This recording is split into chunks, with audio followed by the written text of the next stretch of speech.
Come on, Glad. Mic check right to it. You good, Glad? Okay. Oh, they upgraded their system, Glad. We good now. Solid. We solid. Yeah. We solid, man. Hold on. Let me hear your mic. Mic check. Mic Oh, check. yeah. Mhm. Yeah. Damn. Yeah. You gotta switch up the song, no? Yeah. I need a In new beat. your bag or something. Hold up. Nah. Yeah, I just recorded a new joint actually. Oh yeah. You know, the artistic lyrical exercises. Okay. I think I just did it off of this beat. Hold on. I'm gonna let you hear the. I'm just gonna let you hear the beat. I'm not gonna let you hear the. Hold up. Matter of fact.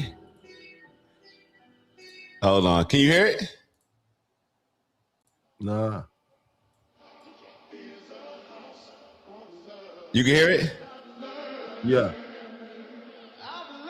I think this may be part of the song. I'm gonna turn it off though. The pain steady seeping in. Niggas dreaming, but they sleeping in. God body, Christ mind, but the devil steady creeping in. Come for me and mine, that's a long day on CNN. And nah, I ain't no tough nigga. Tell the truth, if I can, I may run, nigga. Before I crash out and lose it for a dumb nigga. Just think about it, that's dumb, nigga. We bout peace and elevation. The only ops of mine, time and inflation. Negotiating all my sins for salvation. Yes. Patiently waiting, but never hesitating. When it's go time, it's showtime. It ain't mine, I don't mind. If slavery's still a choice, I risk it all for the gun line. Keep going.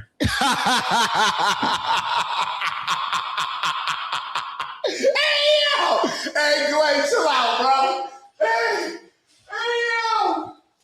Hey, you know we be rapping, bro. You know. Hey, it's too early, bro. You got me sweating in here, bro. Yo. Come on, bro. Mixtape coming soon, bro. Yo, we putting out an album, bro. This nigga really be rapping. You're really a rapper. When did I do that? I think I did that when I challenged myself. I said, all right, you got to write something while Maya was on her way down here on the plane. I was like, all right, you got 3 hours to put something together. That's more than enough time. So I just did it. And then by the time I picked her up, I let her listen to it in the car. She said she ain't like the end of it. I think she was telling me I gotta fix the flow at the end a little bit, but we'll tighten it up. But yeah. Nah, run that Glade. Run that back, y'all. Chat, what y'all think? Chat. I already exited out of it. Hold on. Damn, chat. Should he run that back? Come on, man. Hold on. He really be rapping. He's really a rapper. He's really a rapper. Come on, hold up. And it was now it's gonna make it even worse. But I didn't even. The challenge was the first beat you hear, you got to do. So it wasn't even like a beat. Let me not. Yeah.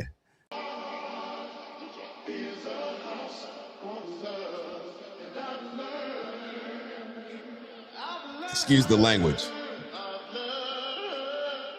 The pain steady seeping in. Niggas dreaming, but they sleeping in. God body, Christ mind, but the devil steady creeping in. Come for me and mine, that's a long day on CNN. And nah, I ain't no tough nigga. Tell the truth, if I can, I may run, nigga. Before I crash out and lose it for a dumb nigga. Just think about it, that's dumb, nigga. We bout peace and elevation. The only ops of mine, time and inflation. Negotiating all my sins for salvation. Patiently waiting, but never hesitating. When it's go time, it's showtime. It ain't mine, I don't mind. If slavery's still a choice, I risk it all for the gun line. Yeah. All right, Glade, come on, man. That's too much. Yeah. Glade. When you getting to Miami, bro? When are you pulling up in Miami? I need that. I need that energy, bro. You really don't be dropping shit on these niggas? Nah, I just do it because I do it because it just helps me. I feel like it helps with I don't know, it just helps put your thoughts together, like put the thoughts together in the fast. Niggas in the Discord, can we have it in the cord? How can we subscribe to the what would they call it? The not the Shopify site. But now we going, you know what I think I'm gonna end up doing with it.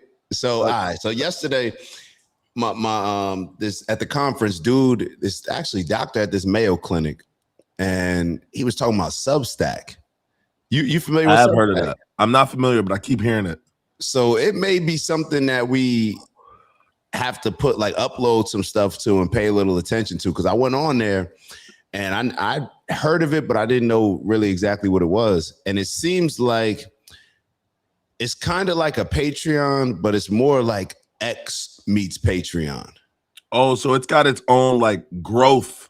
Yeah. And what's dope about it, it seemed like it's something that you can put videos up. It's more for long form. It's not like a viral type of thing. It's everybody got the same opportunity. I don't think that they're rewarding celebrities that just pull up. You just grow your network, your following, and it's also writing including as well. So long form writing. So it just seemed dope putting everything together. So Paula's on Substack. All right, so I got to check. I got to run that. I got to definitely run that by Paula. But he was just explaining it to me. I'm like, all these different platforms. Like, okay, now you got the ability. We look at all the stuff that we put out, even when we chop it up, or even the long form. Just throw it up back on Substack, and it's just a whole new audience. It's like going from Instagram to X. Totally different type of audience. So it seems, I don't know about y'all, but it seems like for me, are you on X a lot, Glay?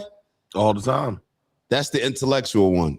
Oh, is it? I mean, to be honest, a lot of the hood ratchet shit is be on there for me. Yeah, everything. I mean, matter of fact, that's a good point. Everything I think is on there, but I think that there's more conversation. It seems like happening there than like an Instagram where people are just commenting on posts. It just seemed like more dialogue, a place to have more interaction. Yeah. I don't know if that's the case, but I'm assuming depending on the topics too. I'm assuming depending on the topics as well too, because I'm sure if you get on the political stuff or things about the stuff like ICE, those conversation threads are going to be a lot longer. I'm so big into I be looking like streamers and Kai Cenat, Speed. So it really just be a lot of clickbaiting, trolling, DJ academics just talking shit. I get the pop culture side is what I use X for, but not really the politics. That's why you always send me the stuff, and I'm like, okay, I need to get into my algorithm because I don't have that in my algorithm. But that's crazy. Yeah. I didn't even look at it like that because I just go based off of my algorithm. I'll show you. I'm gonna pull up.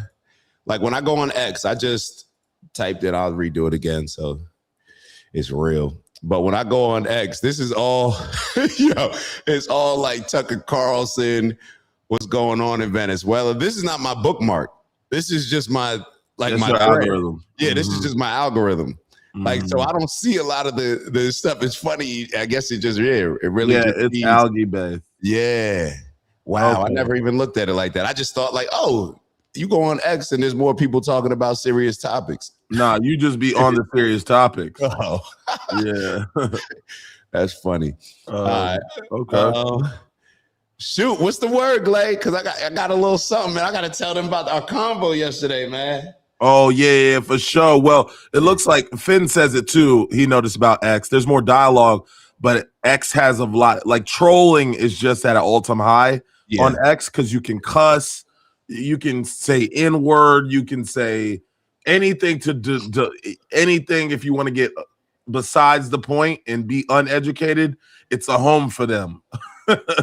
Unlike Instagram, they're not gonna really let you get that type of bag off. Yeah, you know what I mean, you're not gonna be able to just be in there talking about Jewish, blah blah blah blah blah, and then it just slide on there.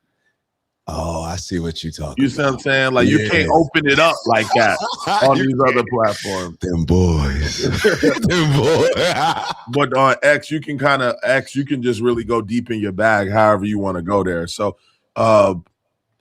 Yeah, it is what it is. Speaking of the M word, especially since we opened up the show with me using it so many times in that rap, Nick Fuentes is back. Hold on, was he missing in action? He took off like 3 weeks. So legitimate, like, what do you mean? Like just didn't pod for 3? Yeah, he said like it was maybe a few days before Christmas or the day before Christmas or a couple days, something like that. He just said, I'll be back January 12th. He took a break. My boy came back with the beard. But so this was a highly anticipated show. I watched some of it last night, most of it. Oh, he liked when he he probably liked that. Like, I'm gonna chill a second, put y'all on y'all heels, and then get y'all gassed. Okay. I think that's what it was about. And I think it just kind of fell perfect timing. Well, I don't know if it's perfect timing for him. Probably actually the worst timing, because a lot of the things that he was talking about, us getting into this war with Iran, just different things that happen in that him, Alex Jones, a few of the people that he interacts with have been talking about. It happened while he was on break. So he, pretty much was just, I guess, putting out X post and doing stuff in the group chat with it. But I think my boy lost the I think he's a bit lost, bro. I think he lost himself. And when I say a bit lost, I'm not talking about from a standpoint of whether I agree or disagree with him, like, oh, yo, he don't agree with me no more, so therefore he's lost. Nah, it just seemed like he's, how somebody's trying to rationalize something so much, you can think about it for so long, like, all right, how am I gonna rationalize this so I can stand on this, even though it goes against perhaps what I've been pushing, but how can I figure out how to make it seem like it aligns? And that's what it seemed like was going on. But I don't know. Maybe go ahead. No, I'm saying it sounds like the switch up with Trump type energy. Yeah. Okay. Yeah. Wow. I didn't even. Yeah. It's clearly you brought it up because it came to mind, but I didn't even think about that. Oh, okay. Yeah. And the reason why I didn't think about it, he had been calling out Trump for the longest. He didn't vote for Trump. Oh, he didn't? Yeah, no.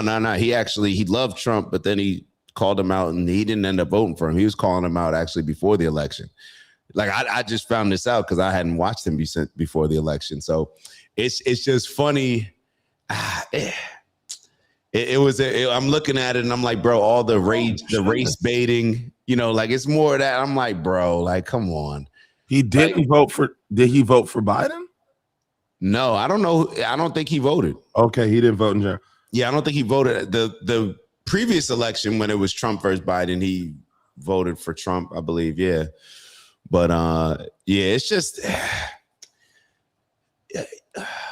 and real quick and kind of touching on the conversation that you and I had last night before we go into how it impacted me, but just talking about how this conference that I was at, and you just realize, like, being around certain people, not everybody just has the same goal, bro. That's what it comes down to. Now I don't need to have a long speech on it. That's what we talked about yesterday. You were telling me that you have to be okay with the goal not being the same. Not everybody has the same goal. I mean, this conference that I went to, it ended, the last person was speaking, or the second to last person was speaking.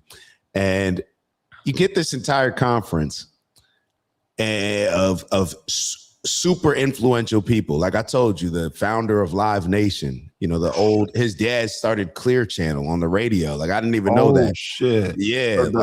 That's the weather. No, yeah, that's the billboard. That's the radio. Yeah. That control. Like I think they're like the radio. Yeah. Oh, and I think they're they're the billboards too. Yeah. I do. Matter of fact, yeah, that's crazy. And so I'm sitting there, and even like the guy who's going over what the next Marvel superhero is going to be, he's like, do you think this is cool? Like I'm sitting there, I'm like, damn, like this is a interesting room that I'm in.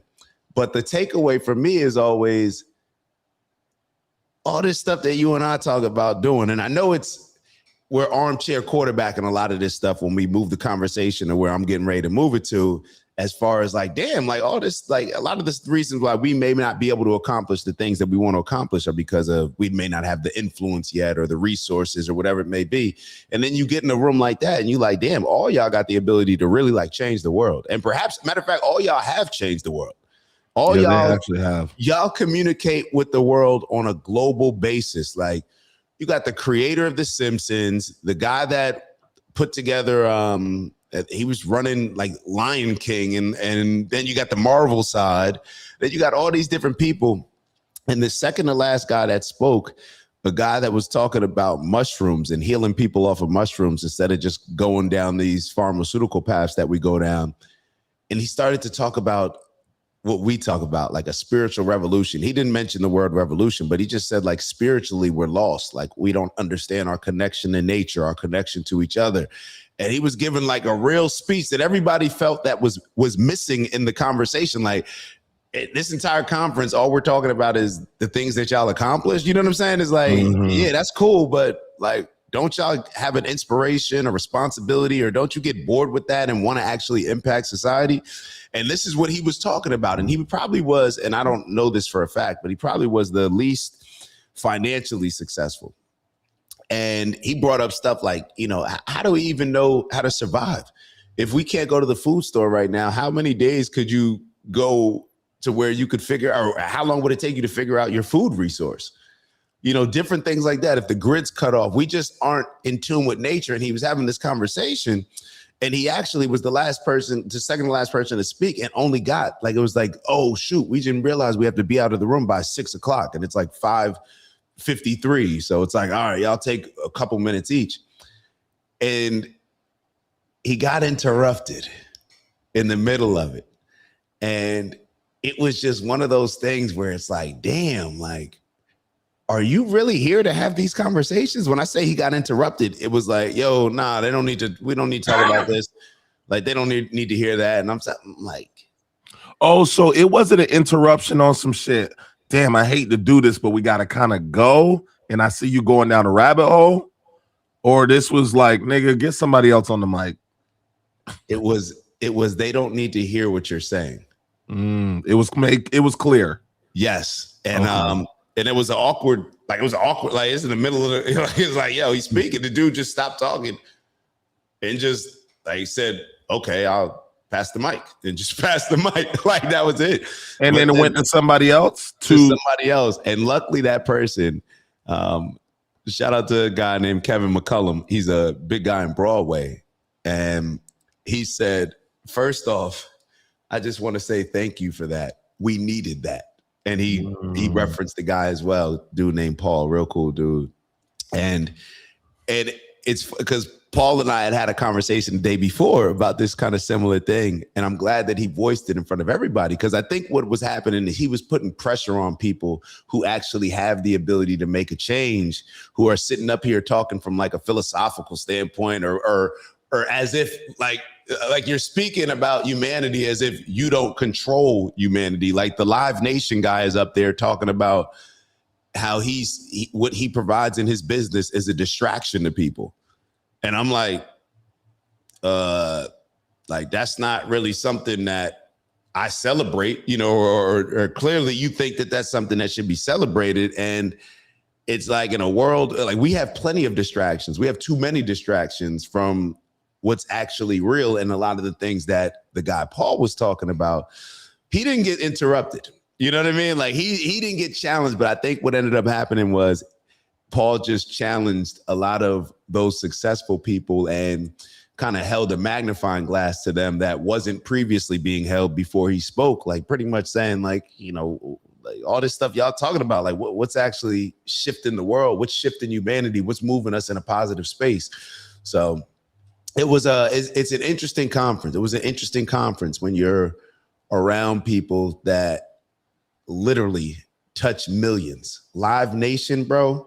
Like, when you think about a Live Nation concert, that's probably the closest thing to a meditation ritual or a spiritual ritual, even more so than you go into an actual church or, you know, synagogue or mosque. And think about it. It's the youth. And it's the youth. It's next up too.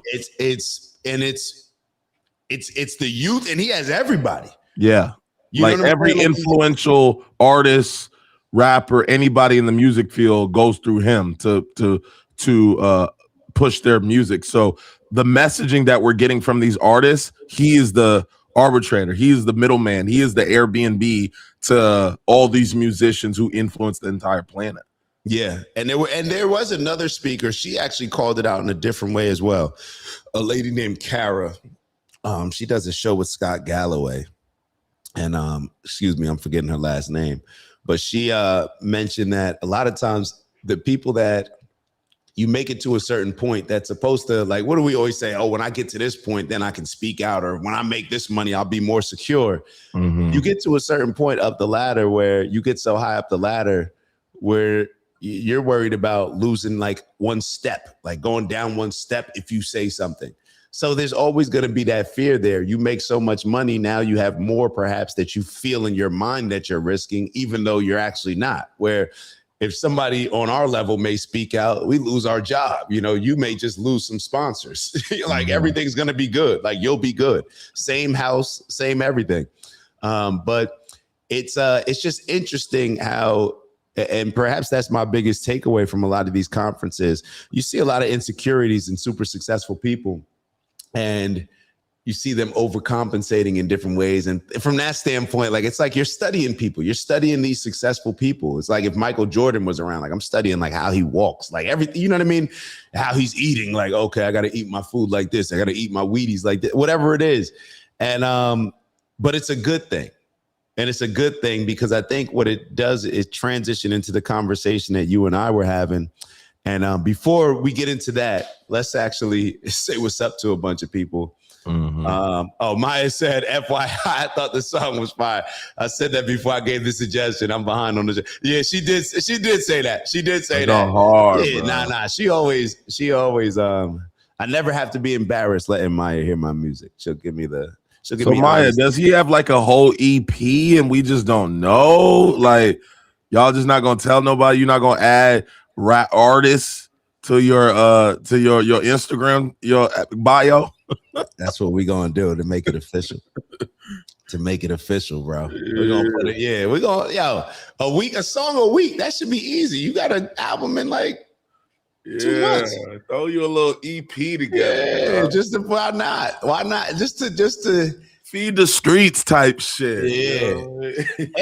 and to do what you said, to remind, sometimes we gotta remind ourselves, bro. Like, put yourself out there. Yeah, bro. Put yourself out there, bro. So we ain't even acknowledge anybody here. My apologies. Let's tap in real quick with everybody. Shout out to Finn in the building half an hour later, but Finn gave us a gem in the beginning of the show, as he always does. We have the potential to live a good life if we can learn to be indifferent to what makes no difference. Whoa.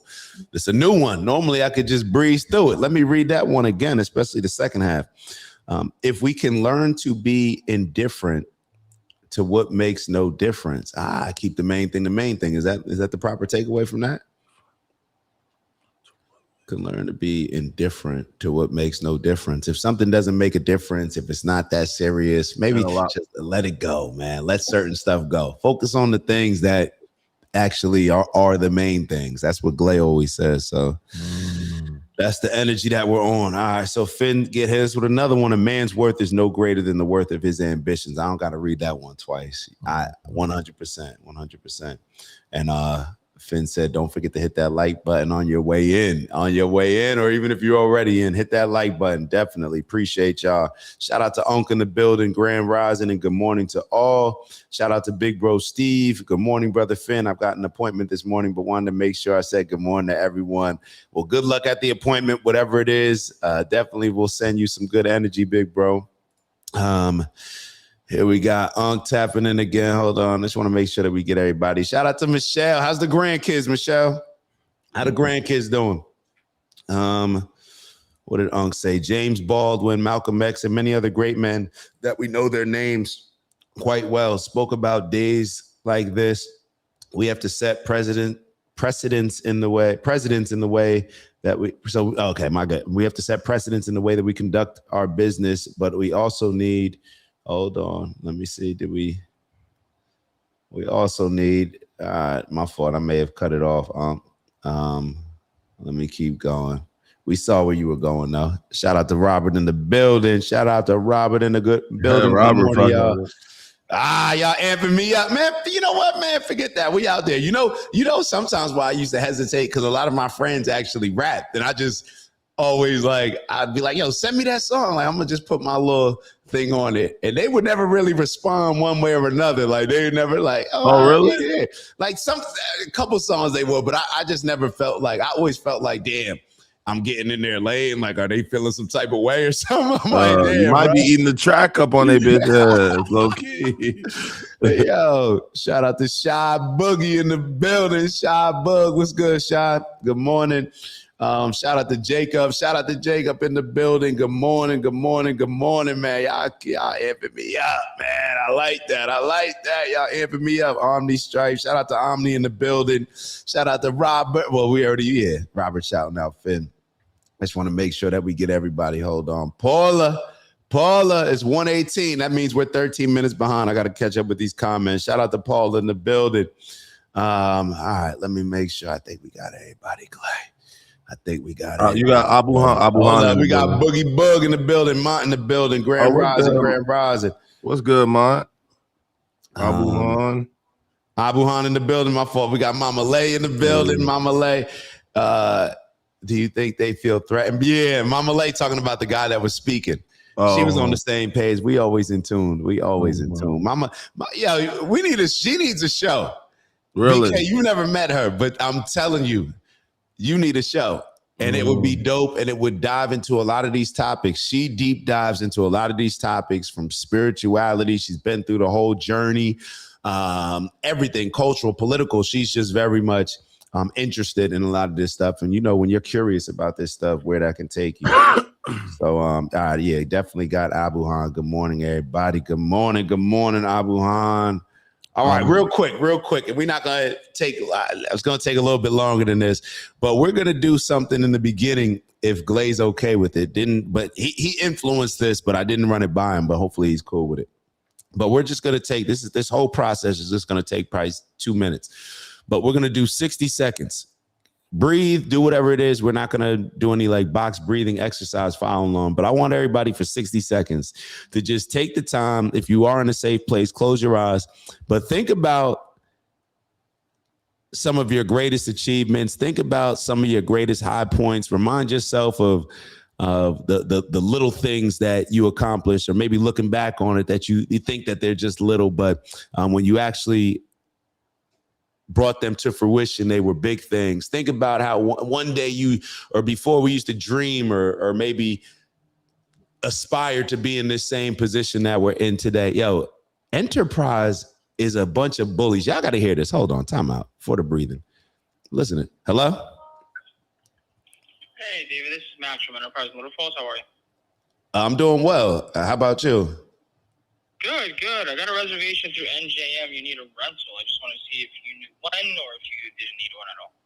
Bro, you called me 3 times yesterday, right? And oh my God, I am so sorry. And that's my dad, remember?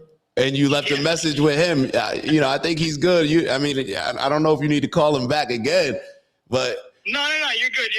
I'm gonna put a different note on this one. Just have him give us a call once he needs it, if he wants to follow up with us. I apologize, bro. You're good. All right, thank you. Damn, they beasted selling your information. My fault. I just had to neither here nor there. But I don't even know why I did that. That's the ADD kicking in. But take 60 seconds to amp yourself up and to remind yourself of who you are. The title of this show, when we put that I am, everything that we attach after that ultimately has the ability, the potential, or we have the ability and potential to become that. And I think a lot of times we're selling ourselves short in life. We're leaving stuff on the table. We're not challenging ourselves the way that we need to challenge ourselves. We're not doing the things that are necessary in order to really maximize our potential. We'll convince ourselves that we are, but we really aren't. And I just want to take the first 60 seconds, if that's okay with y'all, to just not to pat yourself on the back, but just to remind yourself. And maybe this is a good time to think about, who exactly I am.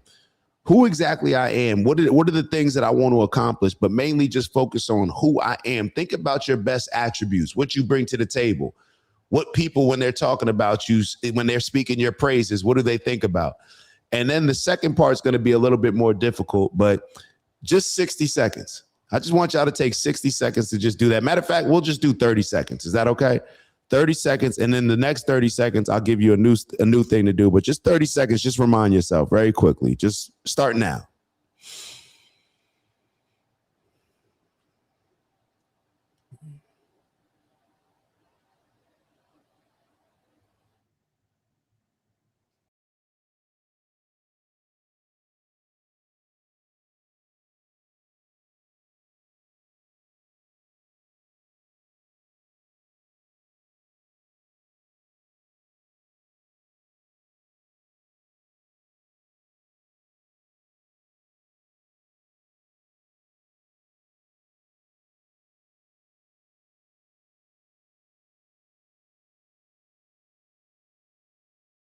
All right, we'll wind it down.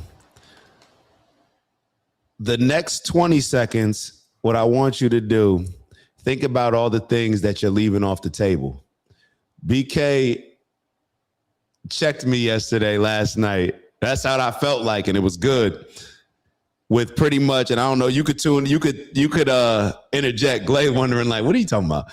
But when I tell you why, because everything that you were saying, like, bro, you like when like you supposed to be this, like this, that. It was a lot of stuff that you were saying, and I'm like, damn, bro.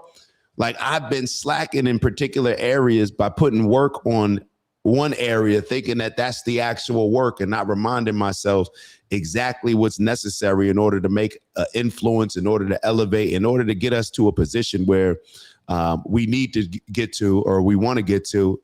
Just like any other team, everybody has to play their position. So that was my reminder, but I want to just take 15 seconds to just think about some of the things that we're leaving off the table, the things that we're allowing to just get lost in the wind, the things that we used to be very passionate about, but for whatever reason, we just let go, the things that we used to aspire to become, the things we used to aspire to attain, all of these different things. Just think about it for 15 seconds and remind yourself, perhaps give yourself the kick that you need, whatever it is, but just for 15 seconds, just remind yourself of what you may be leaving out there and not maximizing your potential. And whenever that day comes, we talk about Judgment Day and all that other stuff. Forget all that. Just when it comes to yourself, are you going to be happy with yourself? Are you really pushing yourself to your max? Are you really becoming everything that it is that you believe that you can become? Are you who you say you are? All these different things. Just take 15 to 20 seconds to just think about it. Ready, go.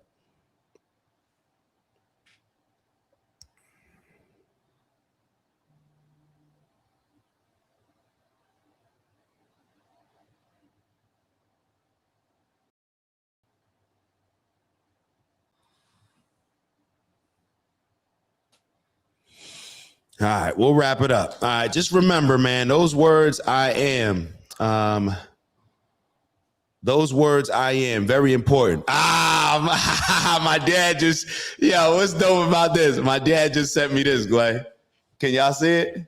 Oh, he got the shirt on. He got the sweatshirt on right now. I don't know if I was supposed to show that. My bad, Dad. Let's go, Pops. Yeah. I just said, see, man, come on. Damn, that's dope when you got the folks in the drill. Come on, man. Yo, just let's lean in. Just lean. Not even nothing to talk about. There's nothing to talk about. If you're not where you believe that you can be, just fix it, lean in, reach out to whoever it is that you need for help. But most importantly, internally, bro, it's just step it up. Just step it up. Simple. All right.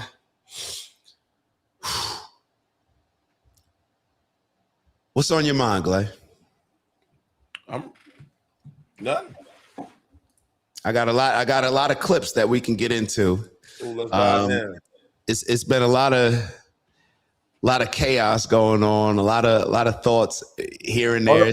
Are those hoodies for sale? Like, where's that? See, man, this is the thing. This is the thing, Glay. This is what I was thinking about when I'm looking all these. My 30 seconds and then my 15 seconds or 20 seconds. That's what it's like. Yo, execute, bro.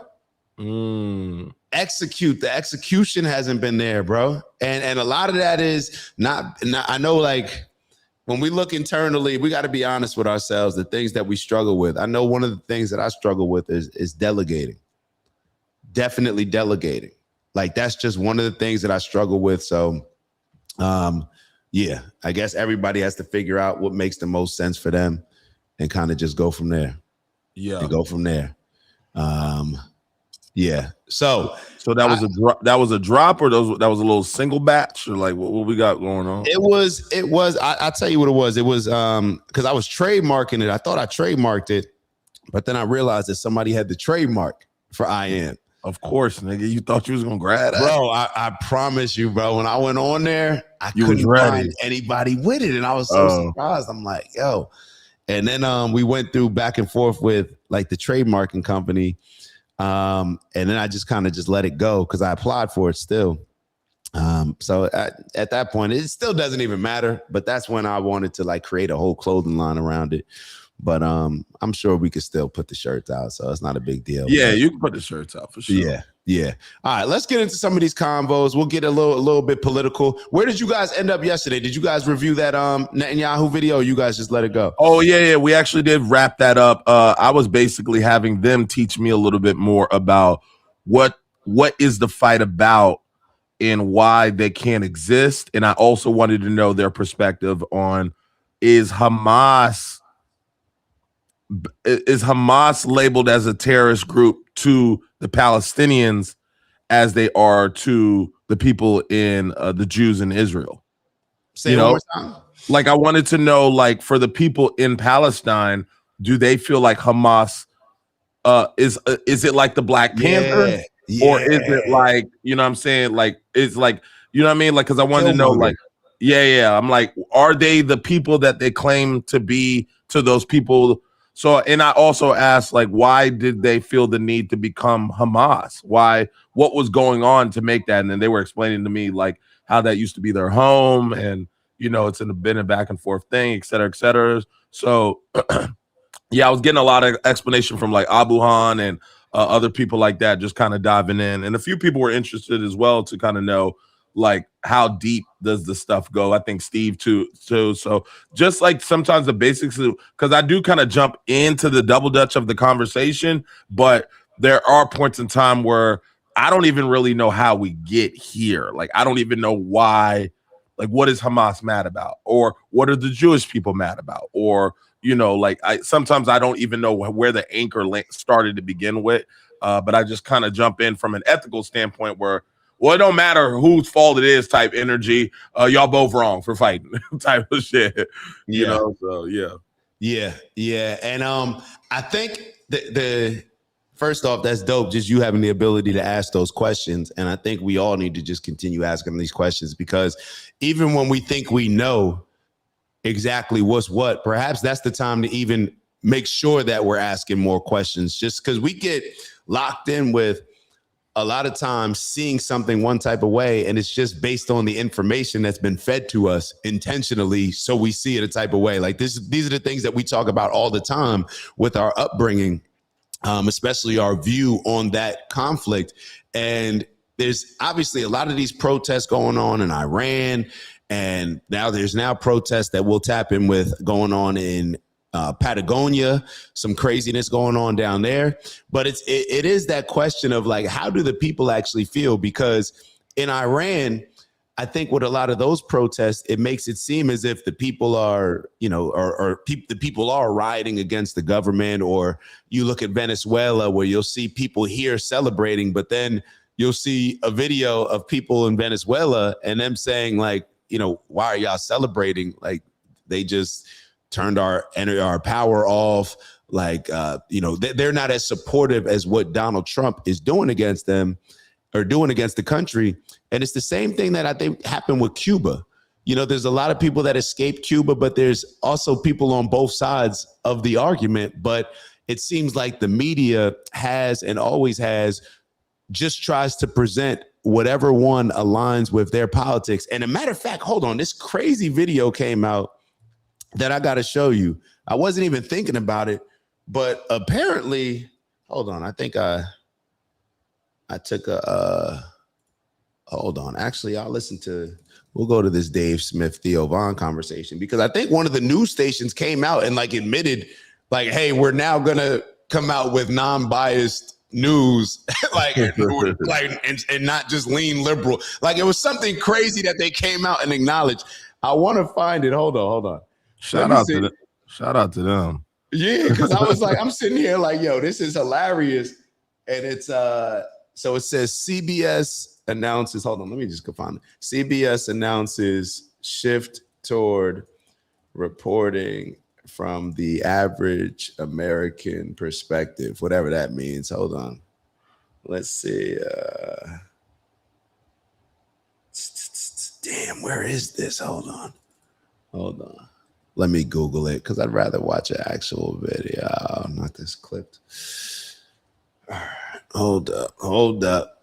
I'm telling you, it's worth it. It's worth it. I think here it is right here. Is it worth it? Let me work it. Flip it and reverse it.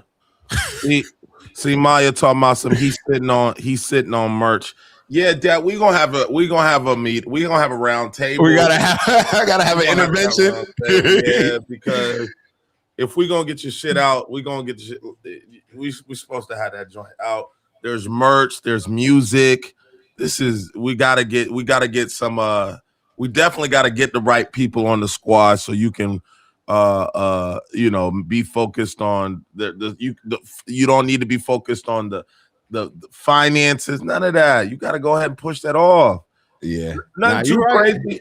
Nothing too crazy. Just grab somebody from someplace where the money stretches and keep it moving. Yeah, you're right. You're right. Hey, nothing's off the table, bro. That's a part of it. When people make suggestions, it ain't getting done the way I'm doing it. So I'm open to another way. Yeah, we're gonna tap simple as that. I feel that. Simple as that. It's CBS? It's CBS. I think this is the clip. I'm hoping this is the clip. It looks like the guy's wearing the same tie. Yeah, this is the clip, hopefully. All right, let's take a listen. A lot has changed since the first person sat in this chair. But for me, the biggest difference is people do not trust us like they used to. And it's not just us. It's all of legacy media. And I get it. I get it because I've been hearing about it from just about everybody for more than 20 years as I've traveled America on this assignment or that. My mom's neighbors in West Virginia, my own neighbors in New York City, thousands and thousands of conversations in between. Sometimes people want to talk to me about our coverage of NAFTA or the Iraq War. Other times it's all about Hillary Clinton's emails or Russiagate. Or more recently, COVID lockdowns, Hunter Biden's laptop, or the president's fitness for office.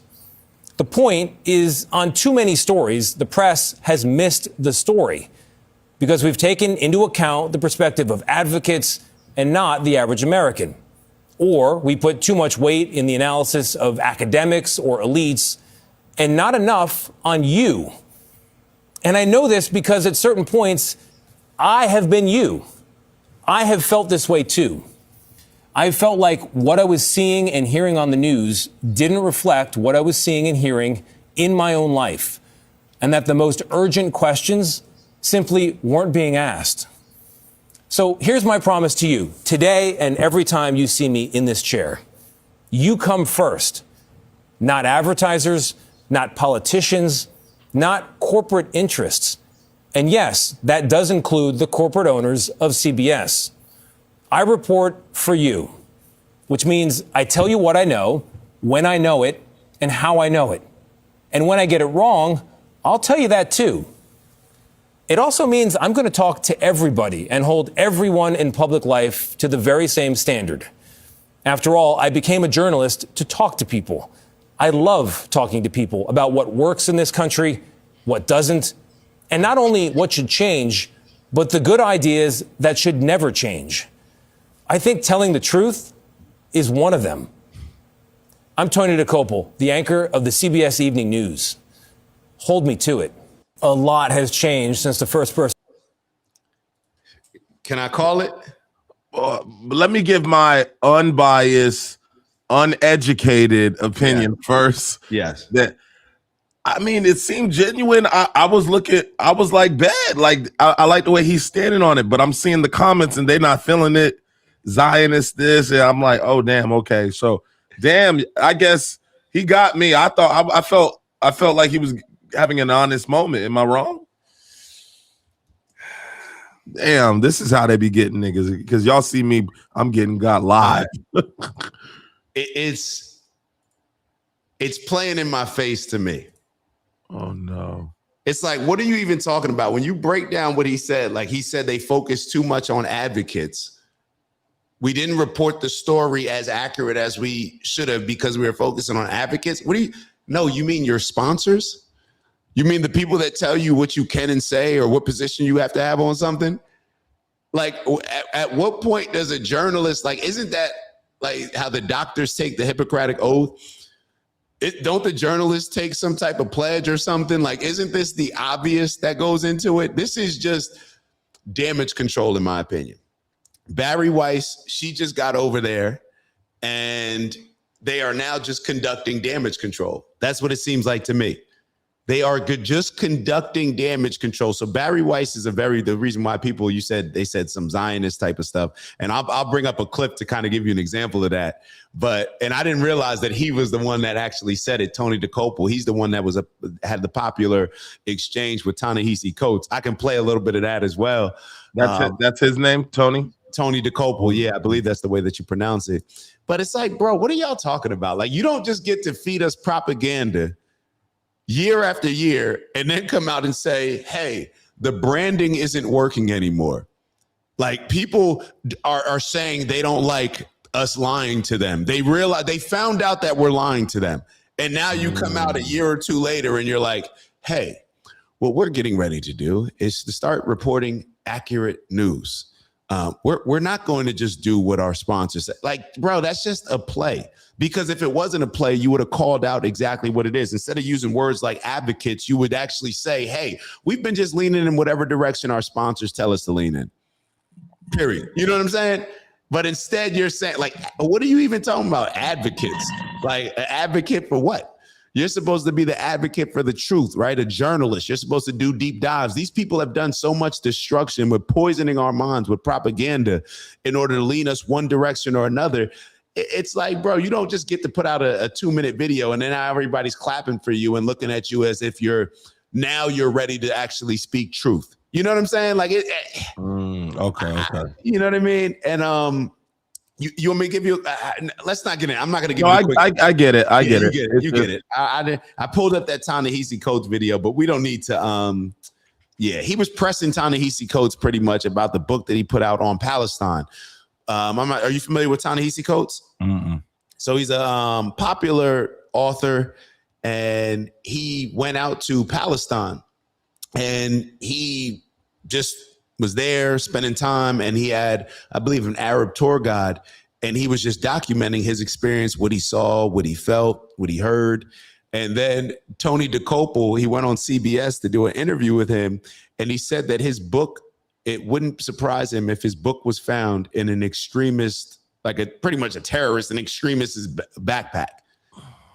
And like, that's what it's like, bro, what? Like, because I said certain things that Israel was doing to Palestinian people, now you're telling me that my book should be found in an extremist's backpack? Like, your president there, your prime minister is an extremist. Like, your entire views are extreme. But yeah, so Barry Weiss is a very super Zionist. She's the one that just got the promotion to head CBS News. So it seems like now they're trying to make certain plays they're just rebranding. It's just rebranding.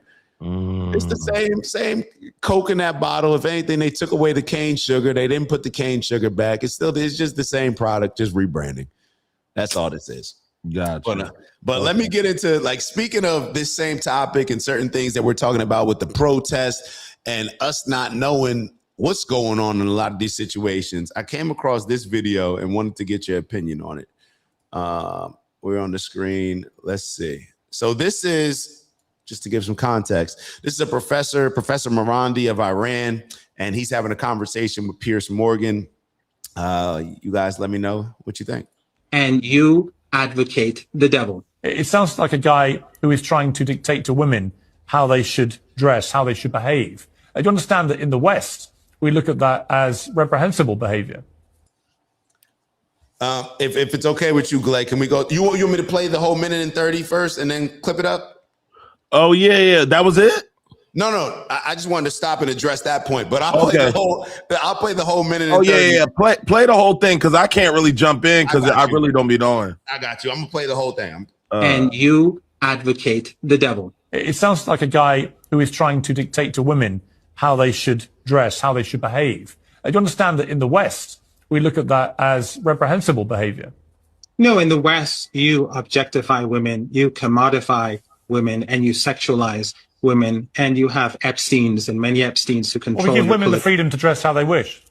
Why would you decline them that freedom? In Iran, we have women pilots, we have women scientists. My boss at the University of Tehran, the dean of my faculty is a woman. For the 21 years that I've been an academic at the University of Tehran, 17 and a half of those years, the dean of my faculty was one woman or another. Don't misrepresent Iran. It doesn't work anymore, Piers. Your Western empire is on the decline. The whole of the global South is witnessing the crimes that are being carried out by your regimes. And your declining regimes are now despised by your own people. You're crushing people, students who are protesting genocide. You're not even crushing students who are protesting your own government for something that they're doing at home. You're crushing students for protesting genocide in another country. But you can't tolerate that. And your media is controlled by a group of rich people. They control the narrative, and you call that a democracy. Your choice is either Hillary Clinton or Biden or Trump. And then when that decision is made, the whole of Europe, Canada, the UK, Australia, and New Zealand fall in line as good soldiers. You don't have democracy. Oh, shit. He stepped on shit. He stepped on shit.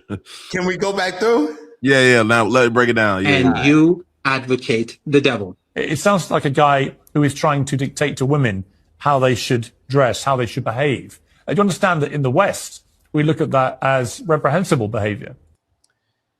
That's a funny thing that I've had a lot of conversations about the way that women dress. It's reprehensible to tell a woman or to have some type of rules about how people. You might have to break that word down. Nigga don't know that word. Yo, I don't know if I ever heard that word. I don't know if I want to explain the definition. I feel like I know what it means, but based on the frame, if you ask me to break, I'm going to the dictionary. You ain't gonna have me out here looking crazy. Based on the framing, I feel like I can pick up what it means, but I can't say I ever heard that word before. So the dictionary definition is deserving censure or condemnation. So something that is so bad that it deserves to be condemned. Can you use it in a sentence? Yeah, I can. Let me hold on. Let me challenge. You know how you be on them spelling bees when you got to guess the word, and they be like, "Can you use it in a sentence?" Nigga, I still don't know what that means. Yeah, so a lot of people would say that Nick Fuentes would accuse him of misogynist, racist behavior that is reprehensible. Okay. Yeah. Okay. And can you provide me with the spelling? REPREHEN, and it's over here, so I'm not looking at it. ENSIBLE. REPREHENSIBLE. Okay. And can you state the origin? The origin, I feel like I'm on the spelling bee. I don't know about. Hold on, we got the word origin. I got to go to the late Middle English, from late Latin reprehensibilis, from reprehens, rebuked. From the, I don't know why I'm using. I thought I was using an English accent, but it sounds like kind of French. But yeah, reprehensible, not acceptable, pretty much. Okay, that's some Jeopardy shit right there, right? We just unacceptable. Yeah, that's how I'm looking at it.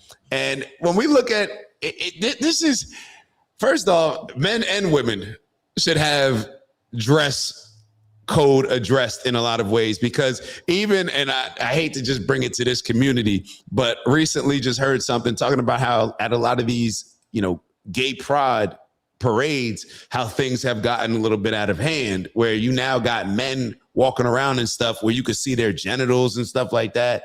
So clearly it's not about just men and women. And what I notice is that Pierce and a whole lot of people, when it comes to the propaganda that we push when we're trying to talk about the brown people in the Middle East, they always make it seem like they're holding women back.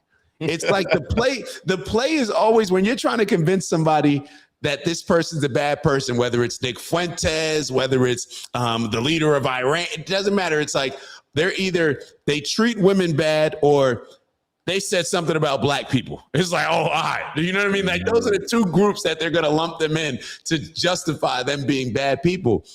But when you look at this situation, it's like, shouldn't there be dress codes? Like, why should there be a dress code? And then I started thinking about, you guys had a dress code in school? Yeah, when we went from public to charter, we went from public school to charter school. We ended up getting a dress code where they kind of gave you boundaries and how you could dress. Right. Like, to be honest, I didn't like that. Their belly button showing and stuff like that. During PE, you had to wear a uniform. Like, I didn't like it at first. I mean, I don't think I ever liked it back then, but now as I'm older, I understand it now. Should girls be able to wear like super short shorts? Like, damn, you trying to put me on the spot? Like, no, these are just process it, because a lot of times we don't think about this stuff. It's the same thing with a guy. I don't want guys showing off like certain things. Like it becomes to the point where like now people should be able to do anything that they want. Absolutely not. There's rules. Yeah. Like there's speed limits for a reason. Yeah. There's rules. Sometimes people don't use our discretion in a way where it's doing things that are sensible. But imagine that. Oh, because they have a dress code. Like even when you look at, and it's different if it was maybe another country saying this, but Western culture, bro, we have the most overly sexualized women. And it's the strangest thing because women will put themselves out there like an Angel Reese to wear something super sexual, but then complain about being sexualized. Like that's not the culture. Like that's not what you're pushing and contributing to the culture. So it's one of those things that they just use to kind of paint Iran in a certain way, as if they're holding women back. So therefore women will have a certain mindset on it. And therefore we can justify not only destroying, their nuclear weapons, but we'll kill some of them too. And it'll be justified because they have a dress code for women. That's what it comes across to me. Like, let's keep going. No, in the West, you objectify women, you commodify women, and you sexualize women, and you have Epsteins and many Epsteins to control. Well, we give women the freedom to dress how they wish. Why would you decline them that freedom? Why would anybody have the freedom to dress how they want to dress? Like I don't think I could just walk outside and it's appropriate for me to be walking around with, let's say, I'm wearing a Speedo down the street or in a public park and I got my like a bulge. Like certain things shouldn't be acceptable in my opinion. But and that's not just from a women's standpoint, that's a man's standpoint. Like I don't understand with society having certain rules, but I guess if people really want freedom, then where does it stop? Where does freedom become a problem? I guess when it infringes upon somebody else's decency or freedom. I don't know how it works, but I guess I think it's a tough I agree with all the points you're saying. Yeah. I just don't know how you really enforce it. Yeah. And that's the thing. A lot of these rules that we talk about, or a lot of the things that we see that are out of control in society, they're out of control because we don't really know how to enforce it. It's going to come across very dictator-ish. And then even the conversations that you have specifically around religion and Muslims, why they cover up. My understanding is that Islam was introduced during a time where, like a lot of these religions, where they solved the problems of that day and time. So therefore, when Islam was introduced, it was introduced during a time where there was, let's say, like a lot of Sodom and Gomorrah type behavior, a lot of sexualization, perhaps a lot of what we're seeing right now in society. So then you bring about some rules, some structure that makes sense at that particular time. But then maybe 100, 200 years later down the line, now people are going to protest. But it's almost like, okay, if you have a problem that's being created by women being overly sexualized and targeted, you're going to put certain rules there that may be put in place to protect those women. But when the threat and the fear is no longer there, then what happens? It's like, well, now I want to take this off. Now, I'll protest in Iran where I'm taking my gear off, or I'm taking my covering off to now protest against what was once intended to protect me. So it's, it's just going to happen. It's just going to happen. Actually, I don't even think we need to see much more of it. I think we remember this video, but I'm just glad that he pointed out all of those different things, because I remember we reviewed a video a while back about Iran and how Bibi Netanyahu was describing Iran was totally different. It's like there's a lot of Jewish people in Iran that are living fine, Christians and all this. And it's just what's presented to us with the propaganda when they're trying to convince us that these people are of a beastly nature. So therefore, they're just framed in a certain type of way. I kept, actually, this is the new thing that I heard Nick Fuentes talking about. He kept saying these brown people, like these brown people in Burkina Faso, or these brown people in India, these brown people. And I'm like, is that like his little new thing? Like, that's the new nigga. Yeah, like well, he said that too. But it's the brown. It's just, you just see them using all the race baiting, bro. And it's such a, like, when people start using race baiting and fear mongering, to me, it's just such a limited argument. Like, it's a low IQ type of conversation, in my opinion. But that's what we do, I guess. That's what we do. Should we move on to the next video? Yeah, what you got? Hold on. So what's been going on? So have you been hearing what's going on in Patagonia, in Argentina?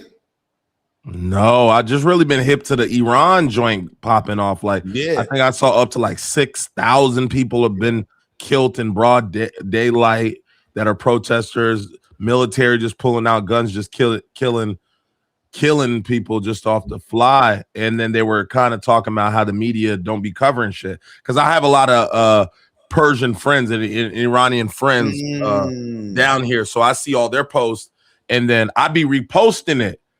You know what I mean? Purposely, because I feel like there are things that I have been vocal about on my page, and it's so quick, and it's not even intentional, but it's so easy to like be ready to post one thing and then forget the other. And to be honest, even the people that are posting the stuff about Iran, they haven't been vocal about, I've never seen other things on their page too. So I wanted to kind of be the example, be like, oh, look, if I see oppression here, we popping it. I'm posting it. If I see oppression in Iran, I'm posting it. If I see oppression in Palestine, I'm posting it. It don't matter who I'm affiliated with. If I see wrong is wrong, I'm going to put that joint on the page. I'm going to bring some attention and try to learn a little bit about what's going on. So I've honestly been getting more and more informed from my Iranian friends, and then diving into what's going on and really just reposting to kind of bring that attention. Because think about it. If somebody who's not from Iran isn't posting about Iran, nobody the fuck cares. If somebody's not from Iran who's posting, okay, I get what you're saying. Yeah. You know what I mean? Like, it just would kind of like, if it's not an American issue per se, it's no, like, who's going to raise that up? If a Venezuelan wasn't necessarily from Venezuela, who's posting that? Yeah. It's just like we always leave it to the people. So I want to, that's why I was, oh yeah, you weren't here towards the end. I was talking about us maybe creating, once, not necessarily a show, but a couple times a week where me and you and other people in the chat kind of gather positive people that are doing what we need to change the culture in general. So I had landed on Miss Rachel, I think her name. I don't know if you know who that is. Oh, yeah, I heard that part. I was listening to as much as I could. Yeah, I heard you talking about, yeah, go ahead. So that was super dope, where I was like, damn, I didn't know she was Jewish, and she was standing with, obviously she's rocking with, she doesn't agree with anything that's going on, and she's got 18 million subscribers on YouTube alone and doesn't care about sponsors, like speaks out, donates her money. And I'm like, man, we got to, just as much as we speak about Netanyahu, I was like, well, shit, I don't know the people that are going out against this. So I challenge myself to go find these people and help bring awareness to their platforms, or, if we can buy their merch or whatever it may be. Like, I think that's kind of dope. But yeah, another example of like, there are people that have their own ties to whatever their countries that is struggling, who may not be like, we have Americans here who are from Iran. They may not necessarily jump in the conversation about what ICE is doing. They may not feel a company that's from Japan, who's American, may not be comfortable necessarily posting about, their thoughts on certain political events, et cetera, et cetera. So, and also to their culture, they may just be like, nah, you don't really get involved in that stuff, bro. Just kind of keep your head down. You get your money, you grind. We're not getting into the political conversation. That could just be a part of their culture.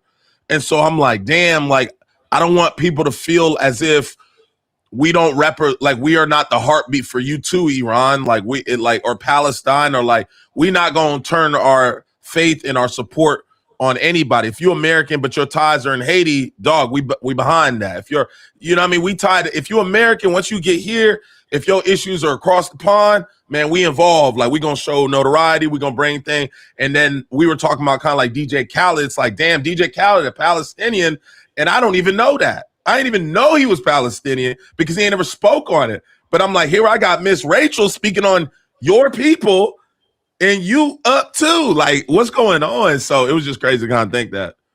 Yo, DJ Khaled is one of the weakest. He lives not too far from over here. And he lives in a very he lives in a very Jewish area, which is kind of funny. He actually lives down the street. Remember my boy that I posted, the young kid, the entrepreneur that does the car washing? Yeah. He lives down the street from him.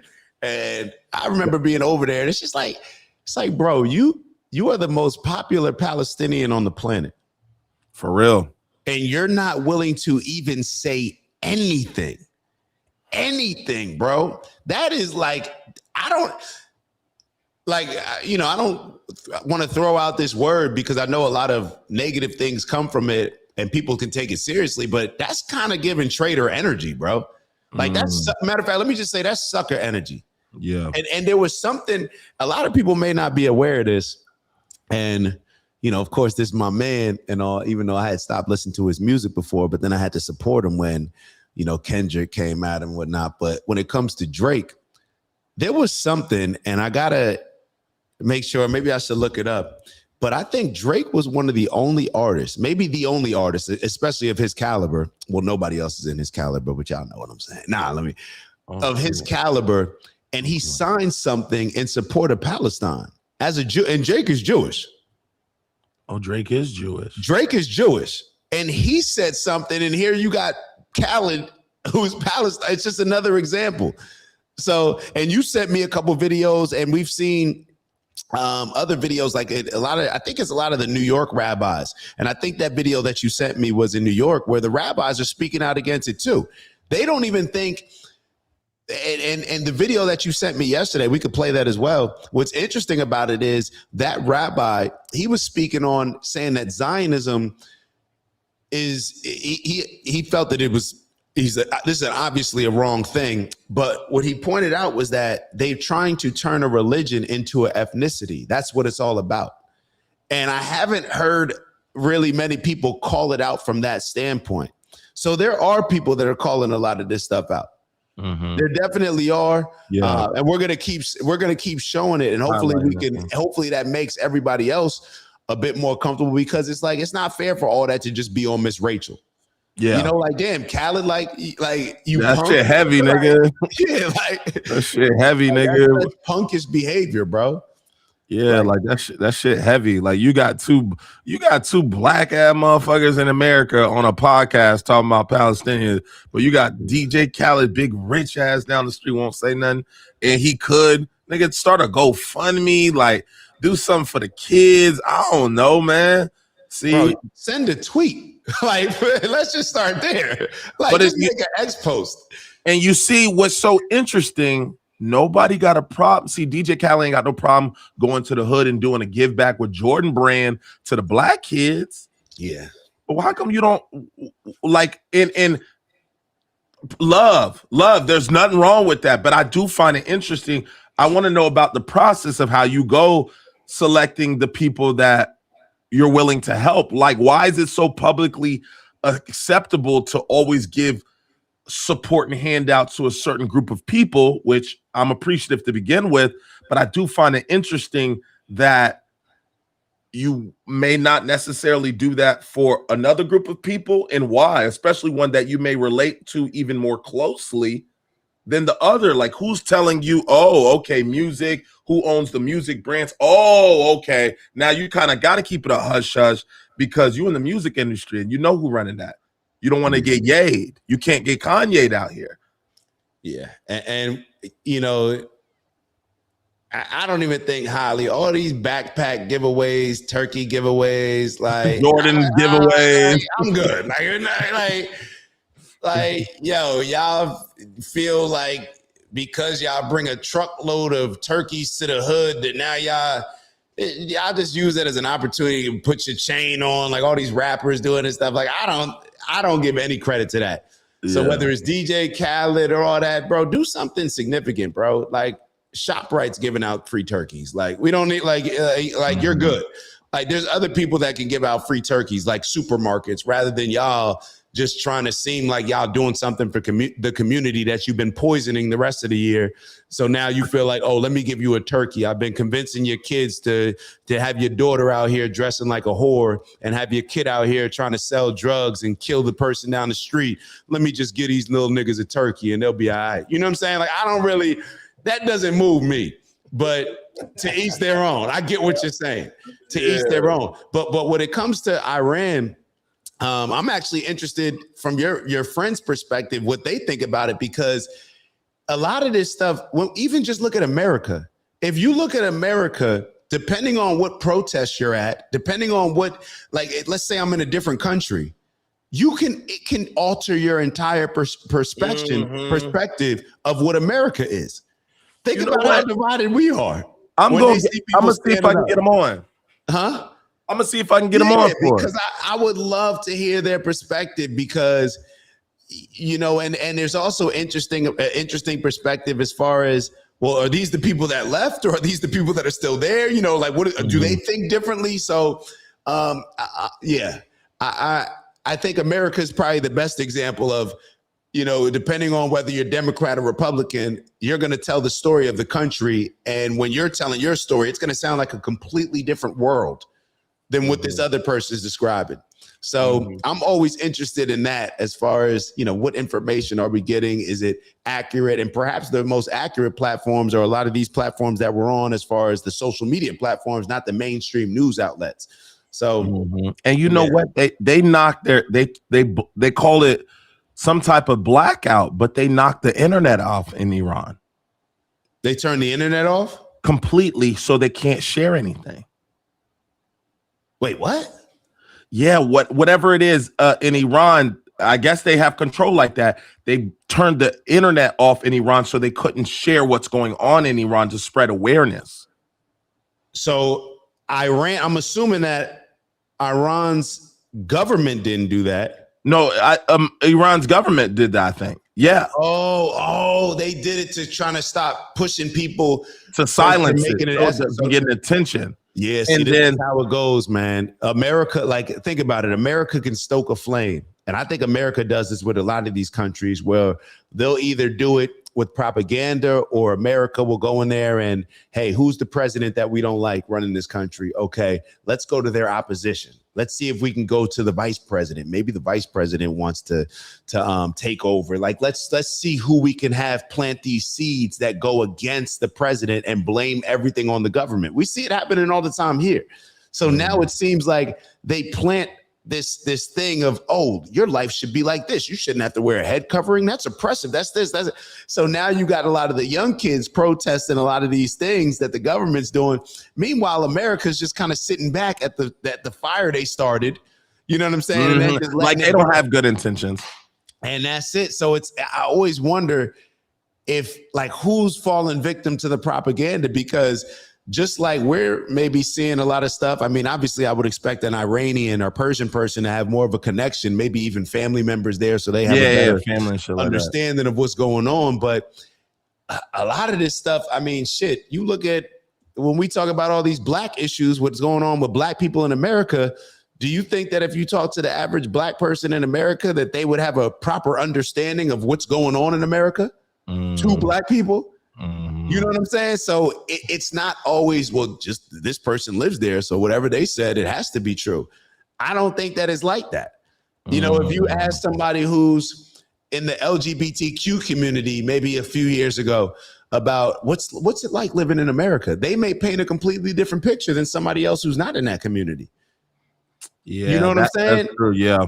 So it's very, a lot of times when emotions are attached to it because you have family there, it can skew your judgment even more than if you are kind of just looking at it from the outside in, like a lot of us when it comes to a lot of these issues. Like, yo, I don't know all the ins and outs of this stuff, but I just know America.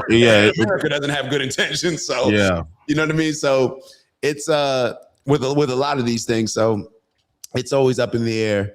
But let's get into this Patagonia. Speaking about lighting stuff on fire, I think we now what is that? That's a place? Because all I know that's a brand, that's a clothing brand. Yeah, so Patagonia is one of the most beautiful places I think you can go to. I've seen like some nature shows on it.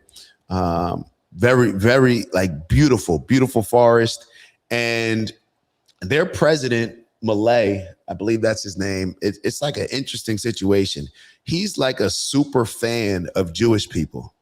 And he's also a super fan of Donald Trump. And just recently, I could look it up, but he repealed a law, and I may not have the exact law word for word, but he repealed a law that pretty much said that, hey, when you can't purchase land that was just burned, you can't purchase forest that was just burned. It may be land or forest, because what a lot of people will do is they'll burn the forest to now create a situation where they can buy it. Damn. You know what I'm saying? Yeah. So the 15, it used to be, I believe, either 10 or 15 years that you had to wait to purchase land that was destroyed by wildfires or fires. And the reason behind that is it discouraged a lot of people from just starting fires on their own. Okay, that's a good idea. You get what I'm saying? So the president just repealed that. And now all of a sudden, his country's on fire. And I believe there was something also with a lot of people that in Israel, Argentina, and this part of Argentina, I believe, was always looked at as what was an option to build Israel. So obviously it's where they currently are now, which was Palestine. I think Uganda, they said, was on the table, Morocco, and then I believe Patagonia. Now, you might have to pull up a map because I don't know where the fuck that shit at. Well, hold on. Yeah, I'll pull it up in a sec. But Okay. you don't even need to know where. It's just, well, actually, yeah, we will pull it up. Because you said they was just gonna make that the crib. How they was just gonna slide over there? So you can just walk over there. Now you get back to the conversation with how they decided to make Israel where it is now. I'm gonna be honest. I don't even know how they landed right there. They you know how they used to show you know how they used to have those maps or those globes in the class where you spin them around? Yeah. They just spun it around and closed their eyes and said, boom. And then they just picked a few spots and said, yeah, let's take those niggas shit. Like, that's what I'm joking a little bit, but perhaps I am. But that's how they were, I believe, going through this selection process of where they were going to create the Jewish homeland. And it seems like that's what a lot of people believe is happening with Patagonia now, where a lot of these fires allegedly have been created by Israeli tourists. So I don't know the legitimacy of it, but I've looked at a lot of videos, and apparently people are saying this, but that's the claim. And I have a couple videos that show like somebody recording somebody who's actually like starting the fire or after they started the fire, they're recording them. So it's just a lot of weird stuff going on.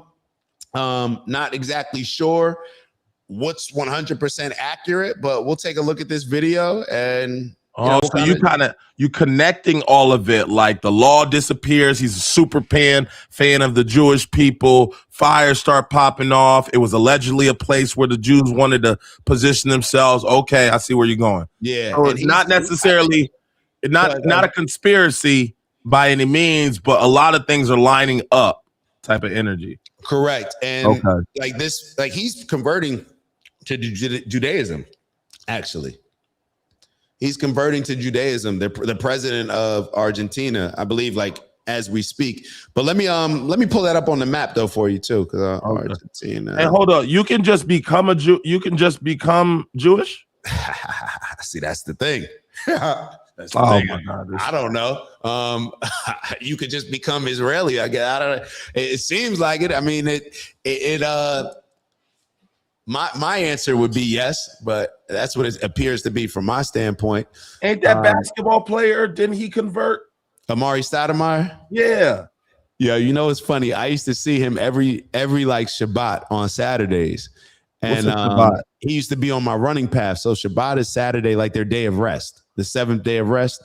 So I think it's with, God created the world in 6 days and rested on the 7th day. So that's technically what we're supposed to do, I guess, if you, whether Christian or Jewish, I believe that's the faith. So you're supposed to take that, I guess in Christian faith, it's on a Sunday, even though it's technically, I believe, supposed to be on the 7th day. So that would be Saturday.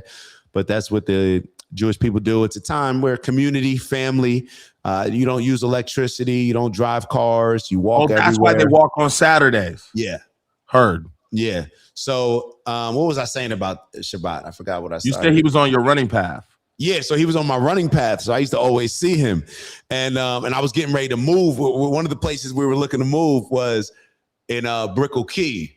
And that's where he lives. I love that shit, bro. So I was talking to him about it, and he was telling me, he was trying to convince me. He's like, yo, move over here, like, da-da-da-da. He's a cool, bro is down to earth. And I could tell. Saturdays, you'll see him like this big 6'10" black dude dressed like a rabbi. They had him looking crazy in the Wags Miami. I don't know.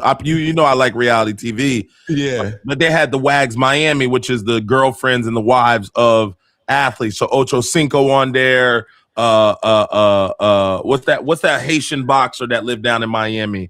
Andre Berto down there. Philip Wheeler from the Colts. My dog. Down there. So like it was a show on them. And I guess his ex-wife now is on the show. So they had him on the show, and they just, the way they kind of served him up, bruh, they just had him looking kind of wild, like, because most people, they don't know nothing about that shit, bro. Cuzzo in an all-black suit with a hat on, eating bread, or like, it just had me like, yo, is he going through a mental condition? I thought he was going through something post sports, but now you explain it to me. Oh, that's really just the Jewish bag. I was over here thinking something happened to him. Yeah, I mean, obviously he's cool to me. Like, he's a cool dude, bro. Mm-hmm. Like, he seemed like a down to earth dude. Like, he'd be out there just reading his book with his dog. Like, he's cool. Always shows love every time I see him. Yeah, I mean I think your initial question is, and I think George wrote it in the comment, that technically you're supposed to have it passed down from your mom, because they try to turn a religion into an ethnicity. You know what I'm saying? Yeah. And that way, because if you just make it about religion, then you're not going to have necessarily a claim to the land. When you make it about ethnicity, then there's a tie to an actual place, like a land of people. You know what I'm saying? It creates more of a sense of entitlement rather than just something that people can just join. You know what I mean? Because if you just look at it as something that can just be joined, then people are going to start calling out like, hold up, are these even the Israelis that were originally like the Hebrew Israelites? Or are these just Ashkenazi Jews from Europe? So then you have to start answering a lot of those questions. So, So Patagonia is a region. I'm just reading this. So it's a region encompassing the vast southernmost tip of South America. So it's shared by Argentina and Chile. Oh, so it's shared by Argentina. Okay, so interesting. But you see the map on Argentina? Uh-huh. Yeah. Hold and on. where's that? Let me put. So Argentina's right here. Let's actually look at. Hold on. Let me look at the map. Let's look at the map when it comes specifically to Patagonia. George says it's a highly restricted place. Yeah. Oh, like, I think in George, ask George, is it from I think highly restricted from like a nature reserved type of standpoint. I believe. I'm just speculating, just because I've seen like a lot of the nature shows on there. It seems like it's a very protected place. But you see where Patagonia is? Yeah. So it seems like it's in. I mean, it looks like it's in Argentina. I don't know if they separated or how they go about that. But yeah, take a look at this clip. This is the original clip that I wanted you to take a look at. Let me share the tab so that way we can understand what's going on over there. All right. This is Argentina, Patagonia. This gets very strange, and I'll walk you through it. On December 9th, Milei, their president, announces foreigners can buy Argentinian land and develop it after fires. The next month, Patagonia is burning. Watch this. En cuanto a tierras rurales, se libera la compra por parte de privados extranjeros. This was last month.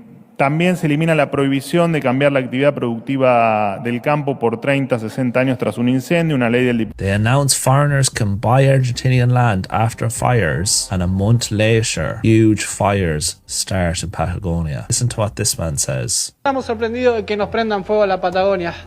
Sabemos que es a propósito, lo tenemos recontra en claro que hay poderes que están del lado, tienen un interés inmobiliario, tienen interés minero, y es algo que ya últimamente lo hacen en nuestra cara y ni siquiera lo disimulan. No tienen nada, o sea, no lo disimulan porque tienen todo de su lado. This is where it gets crazier. Argentinians are pointing to Israelis. And to this, a local resident in El Chalten, I think it is, reported spotting 2 foreign tourists identified as Israeli based on witness accounts and later confirmed via accommodation records, building a small campfire under vegetation in a prohibited forest area on or around January 5th to 7th, 2026. The resident confronted them, made them extinguish it, and reported it to the park rangers and border police. The tourists fled but were not arrested. Authorities are investigating via photos, videos, and records. Watch this video. Pero lo que más te duele es el alma y el corazón cuando ves a la gente que se quedó sin nada, cuando ves los animales muertos. Nosotros hacemos colecta, yo no puedo ni hablar de la angustia que tenemos, nosotros vivimos acá. Este lugar para nosotros es el paraíso y nos quemaron el paraíso, loco. Nos dejaron, arruinaron todo. Y acá lo que pasa es que están queriendo venderle la Patagonia a todos los judíos, loco. Esto se sabe hace un montón. Acá todo el mundo lo sabe, está lleno de israelitas, está todo el mundo comprando la tierra. Nadie hace nada y la única gente que pone el pecho es la gente que perdió todo. Acá nos dejaron solos. Now it's still early, but I think that's interesting to take note of. Nobody has been convicted or arrested yet, and the people who committed this arson are yet to be found. So it's speculation. I think it's important we report what people on the ground are saying and their concerns. Also, we shouldn't ignore the fact that there was Israelis spotted making campfires under vegetation in prohibited areas in Patagonia during the height of summer. Important to note.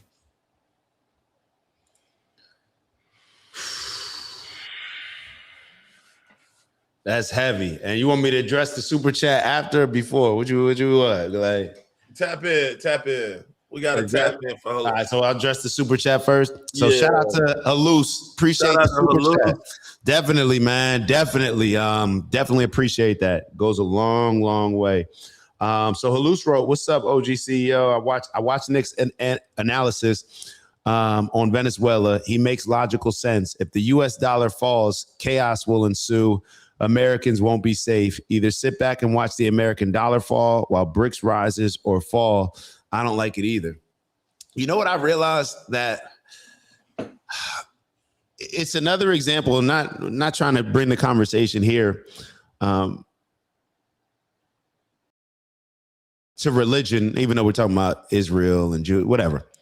And that was whack of me to say. Remove that from the record. We're going to talk about whatever we talk about. A lot of people follow Nick Fuentes based on him having Christian principles, but then when they want to align themselves and figure out what makes sense, they make sense of the things that are not from a Christ-like principle standpoint, but from a colonizing standpoint, from a us versus them tribalism standpoint. Mm-hmm. It's like, so you're saying that, hold on. So he makes logical sense. That's like saying, it's like this is the type of how our minds work. If I want the guy's girl walking down the street and I want to have sex with the guy's girl walking down the street, right? Not my girl. I don't know him. I don't know her. Because I want to have sex with her and he's her protector, then therefore it makes logical sense for me to beat him up or shoot him and then go take his girl and go have sex with her. Like, that's kind of like how we make sense of all this stuff. And we claim that it's logical. Hey, they have oil, and because they have natural resources, and if we don't take it, then it's going to hurt our country, or it's not going to help our country, or they're working with this other group, which is not even realistic because China doesn't even get a lot of their oil from Venezuela anyway, which, Halus, I'm assuming that you heard Nick Fuentes break this down, that they don't even produce that much. But you're making logical sense based on things that violate all of your principles and just from a decency standpoint. Like, so I should be able to take somebody's stuff because logically I'm stronger than them and logically I have a gun and they don't. Like, this is kind of how our minds have been working. And this is the colonizing sickness that a lot of us have grown up with in America and a lot of these European countries. We think it's okay for us to take somebody else's shit because it's in our best interest from a greed standpoint or from a power play standpoint. Like, we think that that's justified because that's always what we've been justifying. Nick mentioned on his show yesterday that manifest destiny. Like, all of this stuff, how do you disagree with what Israel's doing? And Nick Fuentes is willing to call out the things that Israel is doing to build their greater Israel project, to take over the West Bank, to now what we potentially are just saw in that video right there. Nick Fuentes can call that out. And a lot of Nick's followers who just dick ride what he's saying, not saying that you're doing it, Halus, but a lot of his followers, when you justify that aspect of it, or you can call it out when it's Israeli people doing it, but then have a different energy to when America's doing the very same thing. Like, what is the obviously there's differences, but what's the difference between, from a moral standpoint, what Israel is doing in the Middle East compared to what America does with us colonizing different countries and bullying Venezuela? What's the difference? We're just using our might. Might is right. We got bigger guns, we got bigger weapons, so it justifies us doing anything that's in our best interest, no matter who we have to violate. But people aren't standing on like these consistent principles. It's picking and choosing based on tribalism, us versus them. So it's just, you see a lot of this stuff happen. And this is what happens when people become fanatics of things rather than being led by their principles, morals, and values. You're just a fan. You're just a fan of Nick Fuentes, or you're just a fan of this policy. So you're going to look for whatever reason to justify and rationalize either this person or this policy because that's how you're seeing the world. You get what I'm saying? So yeah, maybe that's why the numbers just dropped, because you're willing to call this type of stuff out. But yeah, all of y'all are like, this is just like it makes logical sense. How does it make logical sense to take somebody else's shit? What, based on whose logic? Because over here, y'all want to reference God's logic and religion's logic. But then when it's convenient for you, you completely remove those aspects of principles, morals, values, and integrity and just apply some other logic based on quote unquote survival. See, they'll always try to make it seem like, well, if the American dollar falls and da-da-da-da. This is like the whole statement around, it reminds me of when people say, oh, it's just business. It's like, oh, it's just business. That's why I can violate you and do, you know what I mean? It's like, yo, it's ridiculous, bro. It's ridiculous. So gray area here. The Crusades were done under Christian principles and ethics, bro. That's kind of the whole point. You're proving our point. People, the same people that do things in the name of religion and Christianity, when it's convenient for them, they'll violate all those principles, and it'll be logical for them to violate those principles because of personal interest. Because of them convincing themselves that, oh, this is imperative to my survival, then you end up sounding just like Bibi Netanyahu, somebody that you claim to despise and call out for all the things that they're doing to another group of people while we're doing it to another group of people. So that's kind of my take on it. Yeah. Okay. Yeah. I don't know. You're That shocked, Glay. the Patagonia joint is crazy. Yeah, bro, it's and they know about it too. It's like not even like the locals weren't even hip, you know, because I'm not gonna lie, because I'm kind of new on the scene with this stuff, but to see Hispanic people speaking on Jewish people, I'm not gonna lie, I ain't never really seen that before. Say it again. Like to see people see people from Central America speaking on Jewish people. Oh yeah, see, like South Americans call. Yeah, like I've never really seen them speak on Jewish, Israel. Like I've never seen that in my life. Shit. Well, where would you see it though? You think they're gonna play it on the news? I've rarely even seen. I mean, to be honest, we're one of the few people. You're really one of the first people I've ever seen who ain't white talk about Jewish people. I never seen nobody black talk about Jewish people unless it was on some music shit. You know what I'm saying? Yeah, like, maybe we should stop. No, I'm just. So it's wild to see like other cultures kind of be, or other people and groups be kind of hip to what they whatever the ideology or the beliefs are. I'm like, yo, I've never seen people be able to identify, like in Argentina identifying like, yeah, they've been trying to do this. I'm like, y'all niggas knew too? I ain't know that shit. Why y'all ain't call us? Why ain't y'all send me a text? Yeah, it's that's why, that's part of the reason why I want to travel, bro. Like, you realize how limited our education has been from a knowledge and like standpoint as far as getting a lot of different perspectives. We learn on a very limited scope. And somebody was saying this at the conference. Our education process is just memorization. It's just memorization. And they had actually like a famous hacker at the conference, like a hacker there. And the hacker, I guess I should have talked to him, and I didn't, because I almost want to, like, that's a different type of mindset to be a hacker, like a successful hacker, I guess. Like, you see things in a different way, I'm assuming. But they were talking about, damn, I kind of lost my train of thought. What was the thing that I said before that? That's why you want to travel type energy? Yeah, so because but they were talking specifically about something, the hacker. Oh yeah, I couldn't help you with that. Damn. See, Holly said the same shit. Holly was like, me either. I'm like, for real, bro. I ain't never seen nobody talk about Jewish people other than some white folks, for real. I ain't never seen black folks speak about it, let alone somebody Hispanic speak about it. I've never seen this before in my life. I enjoy speaking about things that people don't like speaking about, because those are typically the things that are getting in the way. Think about all the things that when we start talking about the root of the problems on this show, and people want to say, oh, we talking about that again? Yeah, I like talking about the stuff that people don't like talking about it, because that's why they keep doing the things and getting away with the stuff that they're doing, because people don't like talking about it. Yeah. They've created an environment where it's uncomfortable to even speak on.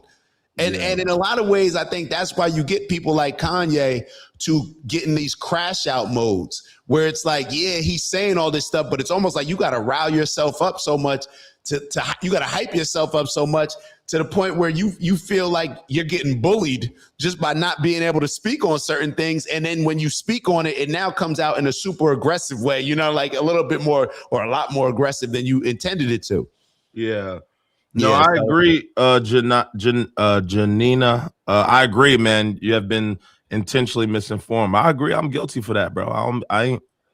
I did not put all this together, man. But I think it's definitely important, though, to kind of see the contrast, right? Like to see a black guy speak on politics, addressing inconsistencies with Palestine and Jew. Like it allows a new kind of affiliation for me. Am I listening to another white guy get up on here talk about that? I may not immediately, but then I see Dak. I'm like, oh well, I can kind of, what he on.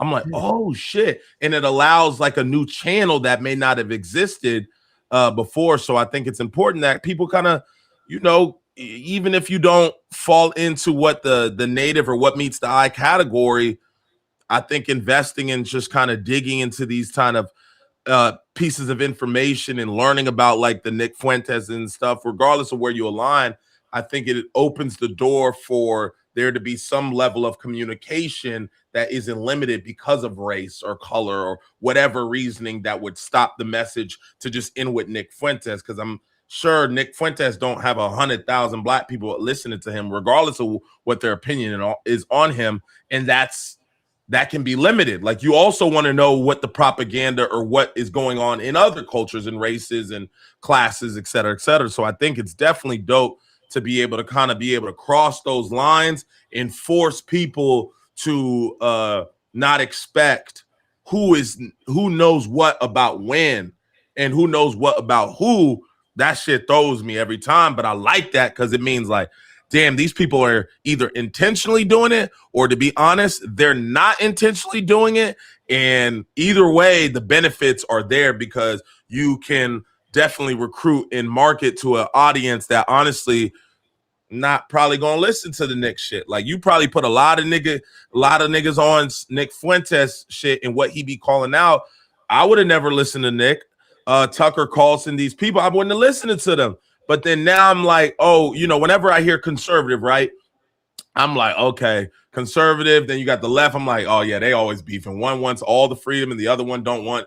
They want to keep it the way it was before. And I'm like, yeah, I'm in between both of that. But then when you see like a Tucker, oh, yeah, I'm on the Republican shit. But that shit they doing over there, yeah, I ain't standing on that. Oh, yeah, and I'm Christian. I don't believe in these churches or these people calling out. I'm like, oh, damn, that's kind of dope, bro, to be able to do that. So I think it's a level of conversation that is now able to happen publicly, which is what makes this so much doper. Yeah. Well, I'm Jewish, so I feel very comfortable speaking on, these are my brothers, my sisters. I told you I identify as everything. I'm Jewish, I'm Muslim, I'm Christian, I'm Buddhist. So maybe that's what makes me a little bit comfortable speaking on it. But I'm everything. I'm everything, bro. These are our people, bro. We're all connected, right? We all godly beings. So I think that we all should speak up on certain things when some of our brothers or sisters are misbehaving or being mistreated. We got to address it. Let's see what Janina says. I stopped listening after I heard his comments about black people. As a Palestinian, it felt dirty and wrong to hear him defend Palestinians in the same breath that he villainizes all black people. What you gotta say about that, Dak? Because you know a little talking bit. About not me. That's Nick. Nick, yeah, I think, okay. Yeah, Nick. So I stopped listening after I heard his comments about black people. As a Palestinian, it felt dirty and wrong to hear him defend Palestinians in the same breath that he villainized. Oh, yo, that's dope. That's dope. But yeah, that's dope. Period. See, listening to somebody is different than following them. Like, I'm just using Nick. Like, just being straight up. I'm just using Nick. Like, I'm just using Nick to spread more of my. Like, yeah, let's put out that message, and then it gives me the ability to now use him to put out the message that I'm on, and then let the people decide. And what's so dope about it is I'll go to certain. Let's do this. Hold on. Let me pull up. So I did a review on one of Nick's videos. And I'm always interested to see how the people respond in the comments when I'm very much disagreeing with him. Let me see. I think this is it. Hold on.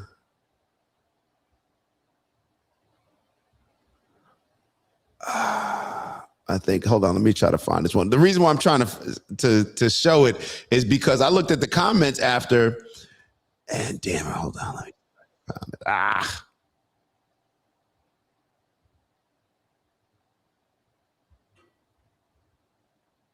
Hold on. All right, let me show y'all this. Can you see it on the screen? Yeah. Mm-hmm. All right. So I started looking at it. Shout out to Jacob. Jacob over there. See, this is the thing. And Jacob wrote a comment because I started seeing some of them. And I'm like, Jacob wrote the important part starts here, by the way, guys. And he put 15:05. And that's when I start talking. So it's like a different, I realized like, okay, initially I'm thinking like, yo, they going to rip me in the comments. But it is what it is. I gotta stand on what I'm standing on. And I realized that a lot of people, they're not always listening to Nick to follow him. Nick is a polarizing figure. He's very influential. I think that part of, like, from a sports perspective, whether Nick is going to be somebody that I'm going to compete against one day.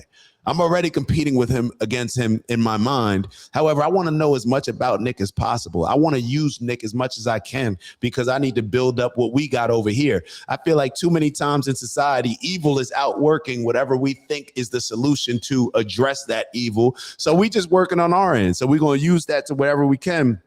And I looked at a lot of these comments, and perhaps I shouldn't have. I didn't even like prep these or anything like that. But I looked at a lot of these comments, and they're not agreeing with Nick. Like they're not agreeing with Nick. You'll see some in here. I think it was like I told Maya the other day. It was probably like hold on, look, and then you'll see comments like this. We only watch you because you pirate Nick's videos. Relax, you're not a political pundit. So I'll get like the super Nick fans like that. Mm-hmm. But then I'll also get like certain like Nick is a punk on this. You'll get a bunch of different topics. I don't even think this is the right video. I think it was the first one that I did on him because I started to review this series. But the point of it was, and that didn't properly illustrate it, but tomorrow I'll have the right video for y'all so y'all can see what I'm talking about. But a lot of people in the comment, they had their own opinions, bro. They weren't just agreeing with what Nick was saying, but a lot of them wouldn't even be exposed to the conversation. So no, keep showing what Nick is saying. Keep showing, keep exposing what Nick is saying. Keep watching what Nick is saying. And I think we'll more and more appreciate people like Janaya, or hold on, Janayna. Hopefully I'm pronouncing it right. Janayna. That's what should happen. But you don't necessarily have to stop listening to somebody. You can if that's what you choose to do so. But I want to know as much about Nick as possible because there's a lot of people that see Nick represents a lot of people's voices. In my opinion, he represents a lot of people's voices. That's why he's so big. So we got to figure out a way to combat a lot of the stuff that he's pushing to the people. Simple as that. Yeah, and I think also for you, like you guys are kind of in two different zones when it comes to that. Like when I look at you, you're more of like you're journaling. You're a journalist in this aspect. You are a content creator in the political space and current event space. So it would behoove you to kind of CBS this shit. You know what I'm saying? Like we kind of need you to give everybody a honest opportunity to speak whatever it may be, regardless, and then you report the news from that point. And that's all you're really doing. And for her, I definitely agree that be your stance, Janina, because for you, you're more you're in the position of like, look, I'm looking to align with the people that align with the shit that I'm on. So I'm not really subscribing to him because he be tripping. That's exactly the information. She's consuming the information. So we kind of that's going to be kind of like the difference between somebody who chooses Jania. Okay, that's going to be the difference with seeing somebody who is subscribing to people that kind of work with the things that they align with, and then for you, you're like, damn, you can't really always give a bias all the time. You got to go into situations really not pandering to either side and then provide your uniform response to what it is that they're saying. So it's kind of important for you to be in the political space and to know what all the ops and all the other people are doing, especially when you have an audience that you got to report to let them know, hey, this is what's going on in this cabinet. This is what's going on the left, the right, the up, the down. This is what's going on in Muslim. This is what's going on in Christianity, et cetera, et cetera. You kind of got to report the news. So I look at you and your lane as like, he's a journalist. He has to be affiliated and know what's going on with a lot of different people and then give us his opinion versus somebody who's really looking to get the information and pick their specific source. They can subscribe to who they want and who they don't want, et cetera. Right. Yeah, I agree with that completely. Pull up on us. Like, yeah, we'll do the journalism. So therefore you don't have to in a lot of ways. But if you want to check it out, you can. But this is the post that I was talking about. I feel like I done damn near embarrassed myself on the last one. Cause I was like, but this is the post. Like, look at the comments. Like, look at these comments. What Nick is saying is the justification that Israel uses to do what they're doing to Gaza. No, I don't agree with just taking it because we can. This is about Venezuela. So people are not just getting on board with him because it's him saying it. These are the free thinkers that we need. So shout out to and Janina. I'm sorry. I think Janina. All right. So shout out to Janina because there are a lot of those people, and that's what we need. That's what we need. So we're going to keep pushing on our end. We need people to keep supporting because everybody's not going to want to pick up a mic. Everybody don't want to get up at 8 a.m. and get on camera. Yeah. Finn? Yeah. Yo, for those that shout out to our brother Finn. Oh, correction. Janina. Yeah, because it's two ends. All right. Yeah. So look at the comments. Like, they're disagreeing. I strongly doubt this will make the average American richer. What the F is Nick saying? Nick, you are a fool. None of these political commentators are true Christians. Nick's worst take yet. Like, they're going off on him, calling him a CIA shill, all these different things. So this isn't a Christian nation anymore. That's all they worried about. Why isn't Black guy in Dakota not doing full? You're very proud of you. I'm getting very proud of you. Thank you for keeping your principles. Like all of this stuff. So I'm like, damn, like everybody that watches is not necessarily a fan, but we do have to make sure that we're not becoming Don't be a fan of us. Y'all shouldn't be a fan of us. Like, yeah, y'all could like us. Hopefully, let me say this. The reason why I'm saying not to be a fan of us is because when you become a fan of somebody, then instantly you're not as likely to be as critical of them. And you're almost going into it from a standpoint where you're rooting for them. Don't root for anything that we're saying. Like, this is a conversation. This is an exchange of ideas. The best thing any of us can do for each other is to all do our due diligence and bring our perspective to the table and not just listen to what somebody else says and go with that. No, do your own independent investigation. Like, I'm confident that if we all just do our own independent investigation, it'll land us in the best spot. So, yeah. Damn, yeah. George, you've been following for an hour and 55 minutes. You've been tapped in. You see us attempting to get the name correct. Calm down. All right? We made a mistake. We own up to it. Just calm down. You got to watch how you talk to people, especially in your community. All right? Give people grace, bro. Allow people to make mistakes and allow them to learn from them as long as they're choosing to learn from them. All right, we can move on. Can we just get a slow clap for Glay? Can we get a slow clap for Glay, man? Oh, man. That's 2 hours, Glay. We got to get the hell off this thing. Yeah, let's get out. Let's end on that note. Yeah, so George is pretty much Janina. George said you need to change the way you're spelling your name. That's how I read it. But all right, let's get into our box breathing. You got it today, man, because I've had it for like the past 2 weeks and I'm over it. You don't like doing the box breathing?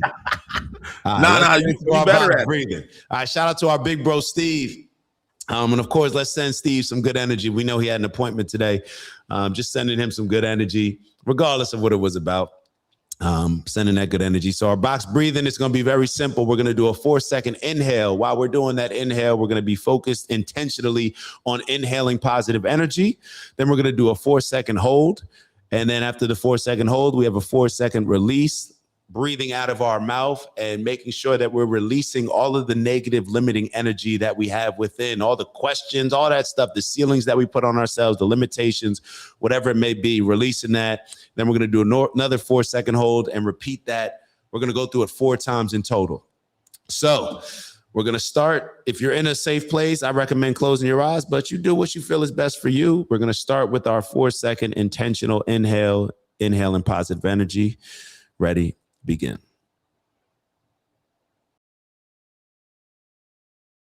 Hold. Release. Hold. Inhale positive energy. Hold. Release.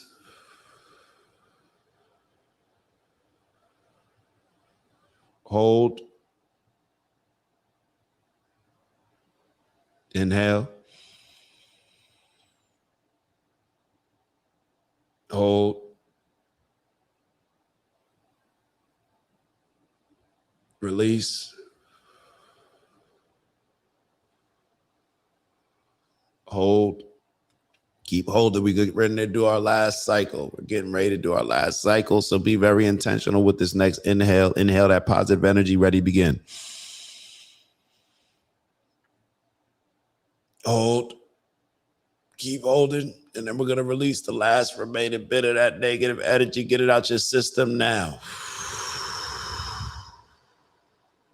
Hold.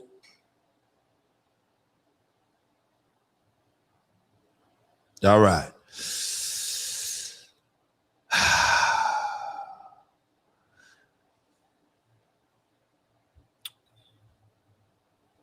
Good show, Glay. Yeah. Good show, Glay. Y'all know we come here to do, man. We're going to keep it simple. Elevate on purpose. Challenge yourself, man. Remember that I am. Think long and hard about what you put after those two words. I am. What exactly are you? What do you want to become? What do you need to do in order to get to that place? You know, a lot of times we focus on raising our standards. We say to become better leaders, to grow into the people we need to grow into to accomplish these audacious goals that we set for ourselves. All of these different things, they're going to factor in. They're going to factor in. So strength and honor, onward and upward, get to that bag. That bag are all the things that we do throughout the day, throughout the week, throughout the month that are ultimately going to add up to what is going to be our impact on this world that we like to call our personal legend. So let's make sure that as we're moving in our purpose, striving for purposeful abundance, we're on the right trajectory to accomplish all our goals. And let's create a plan. A lot of that plan is going to be the things that we focus on. So we say, what's in your bag? The things that I focus on in my bag: peace, love, happiness, health, wealth, and in everything we do, integrity. And we add that little sprinkle of balance in there, and perhaps a lot of sprinkle of balance in there. And that's what we're on. So let's get to it. What you got for us, Glay? Great conversations, great learning from me today. Shout out to the Patagonia. I didn't know about that stuff. But you know, I think creating an atmosphere where we can learn if you don't know. I'm not only looking for me to just, you know, or us in the group. I appreciate for all the people that have knowledge, but I also appreciate even more the willingness to teach and give a space for people to learn as we all continue to go on this journey of assuming we know nothing with the intent to learn everything. So, yeah, just a great convo. We got some there's some hot topics rolling, man. We're just at the beginning of the week, obviously. And you know, so many things going on and so many things that you're even bringing. I didn't even hear about what was going on in Patagonia and Argentina. So yeah, man. So if you definitely you know, if y'all got more stuff, definitely drop it in the Discord that you guys may want us to discuss or review, as well as just join the Discord in general, have a lot of conversations and, you know, further the convo throughout the day. And then yeah, that's it. Let me put the Discord in there too. And so then no stream, Abuhan. No, I'm not streaming. I'm not streaming today. They want Glay. They want Glay. And Halus, keep tapping in, bro. Keep tapping in, because even though we're not seeing the things perhaps the same way, you know, we obviously appreciate the super chat, but appreciate you just giving your insight, your opinion on stuff, how you're seeing it. And I think the main thing is when we feel comfortable giving our honest opinion on something, I think that's the start, you know, letting people know how you honestly feel, and then we can move from that point. But if we start on honesty, whether we're seeing things eye to eye, doesn't matter as much as the willingness to be honest and open. That's the next thing. Open to the consideration that, hey, we may be wrong. So y'all know what it is. Finn finished us off, I think, with a nice quote from Marcus Aurelius: "Do not act reluctantly, selfishly, without due consideration, or with hypocrisy." I think those are wise words to live by. Wise words to live by. So shout out to the Honorable Marcus Aurelius, and keep following the Trap Lord BK. Yo, they want it, Glay. Yo, Glay need to have his own show, man. Bro. Nah, it's that we gotta have a dialogue, because when I don't know some shit, I can't speak on shit. So maybe we gotta start incorporating. We said that nighttime show. Yo, busy. You be busy, bro. You be in the sauna and shit. You're right. So all right. So then how about this? What's today? No, Tuesday? but you don't need to say anything, so we don't have to commit to anything. We have to commit. That's the only. That's the we reason don't. why We don't know say the plan yet. So let's get the plan, then say it, then commit. Not throw the plan from the hip. See, I'm getting off string because this when you start acting like this. It's usually around that 2-hour marker you start going off. That boy start misbehaving. Yo, we gonna get together. We'll figure out the plan. See, like I said, nothing's off the table. If it hasn't been working, I'm gonna go with your suggestion. So, on that note, we shall see y'all. Oh, George, you rock with Zip with the drip. Let's get to that. Yeah, I rock with Zip. I rock with I've been rocking with Hassan for the longest. Glad you familiar with Hassan? Matter of fact, we going off on tangents. Yo, all right. We'll see y'all tomorrow, 8 a.m. Ew.